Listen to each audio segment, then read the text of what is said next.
आजपासून माझं आमदारांना चॅलेंज आहे भाजपच्या की विधानसभेची निवडणूक लागायच्या आधी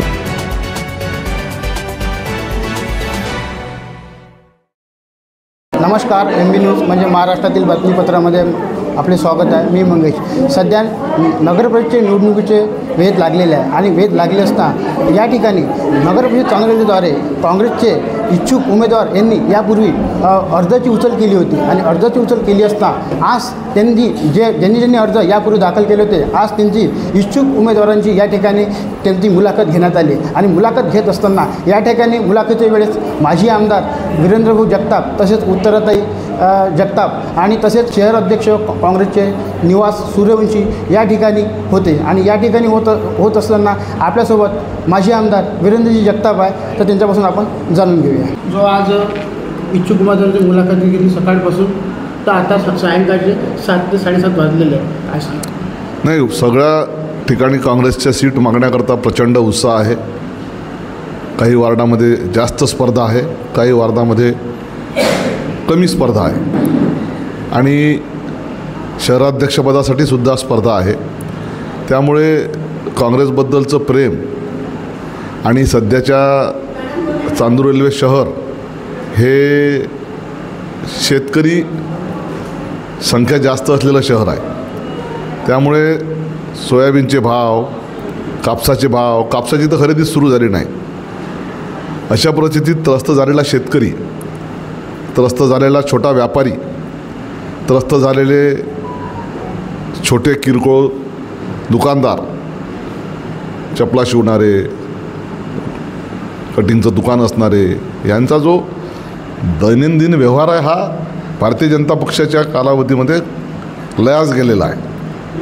आणि आमदाराची बहीण आणि आमदार यांनी जो गेल्या 3 वर्षापासून प्रशासकीय राजवटीमध्ये नगर परिषदेमध्ये ठेकेदारांचं राज्य जोपासलं आणि प्रचंड भ्रष्टाचार केला, कामाचा अत्यंत निकृष्ट दर्जा ठेवला आणि ठेकेदारांच्या बोगस कामाकडे दुर्लक्ष केलं. दुसरीकडं 63 कोटी पाणीपुरवठा योजनेच्या नावाखाली विधानसभेच्या निवडणुकीच्या आधी आम्हाला गाजर दाखवलं की तुमच्यासाठी 63 कोटीची पाणीपुरवठा योजना मंजूर करून आणली.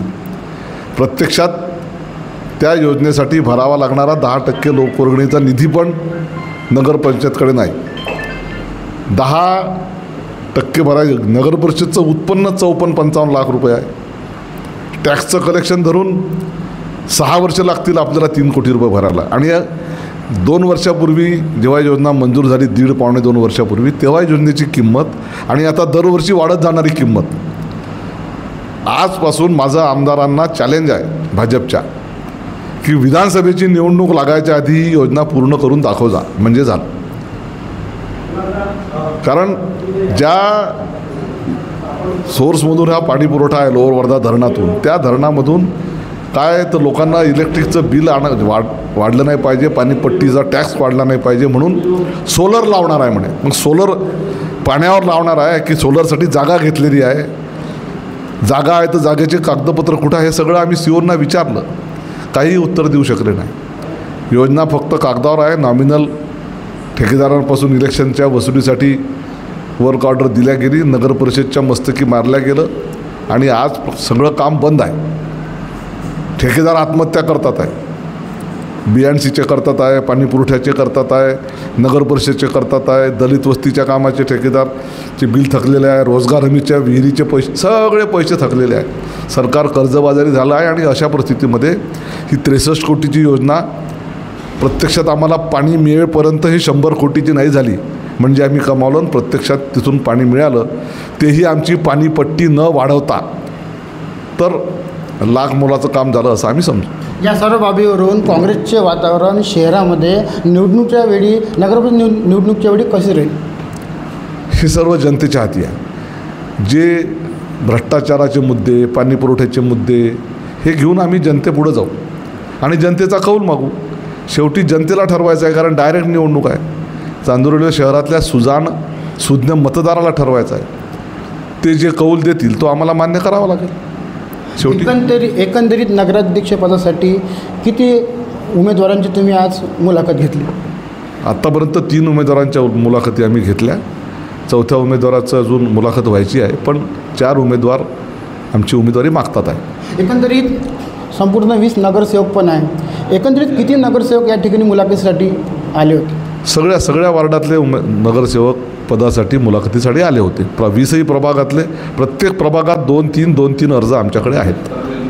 कसं राहील भाऊ यावर्षी वातावरण निवडणुकीचं? एकीकडे भाजप, दुसरीकडे काँग्रेस आणि तिसरीकडे वंचित, चौथीकडे आप, या सर्व बाबीसमोर ठेवून एक काँग्रेस पक्ष या ठिकाणी प्रबळ म्हणून गणला गेला आहे असं जनतेच्या मतातून एक व्यक्त होते आहे. आणि व्यक्त होत असताना यावर्षीच्या निवडणुकीचं वातावरणाबद्दल तुमचं काय मत आहे? नाही, शेतकरी वर्ग जास्त असलेला हा म्हणजे आमच्या स्टेशन एरिया आहे, डांगरीपुरा आहे, खडकपुरा आहे,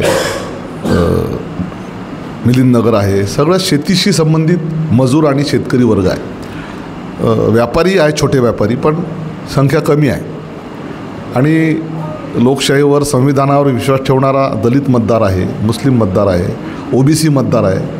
त्यांच्यामध्ये लावलेले जे भांडणं आहे भारतीय जनता पक्षाने, त्याचं ते उघड्या डोळ्यांनी पाहत आहेत. आणि म्हणून आम्हाला विश्वास आहे की लोक पुन्हा एकदा काँग्रेसवर विश्वास दाखवतील आणि आम्हाला विजयी करतील. एकंदरीत यापूर्वीसुद्धा काँग्रेसचा झेंडा नगरपरिषदेवर वारंवार फडकला, यावर्षीसुद्धा कसं? वारंवार नाही फडकला, म्हणजे मागच्या मध्ये 3 वर्षापूर्वीच आमचा कार्यकाळ संपला आणि भारतीय जनता पक्षाचा आमदाराचा कार्यकाळ सुरू झाला 3 वर्षापासून. त्याचंही मूल्यांकन लोक करतील ना. पूर्णपणे आमदाराच्या हाती जिल्हा परिषद आहे, पूर्णपणे नगर परिषद आहे. नांदगाव खंडेश्वरची नगर परिषद 5 वर्षापासून आमदाराच्या ताब्यात आहे. CO ते म्हणतील त्याची बदली होते, ते म्हणतील तिथे CO येतो, ते म्हणतील ते अधिकारी येतात. कारण आता तिथं सरकारच भाजपचं आहे ना सगळ्या नगर परिषदांमध्ये. आणि प्रशासकीय राज्यवटीतून त्यांना हे सगळं साध्य करता आलं. निवडणुका लवकर घेता आल्या असत्या, परंतु त्यांनी घेतल्या नाही. काय वाटते निवडणूक लागायच्या पहिले तुम्हाला वाटते काय आवश्यक सत्ता बसेल म्हणून काँग्रेसची? हे जनतेच्या हाती आहे. आम्हाला आत्मविश्वास आहे आमची सत्ता बसेल, पण शेवटी जनतेचा कौल आहे, तो आम्हाला स्वीकारावा लागेल.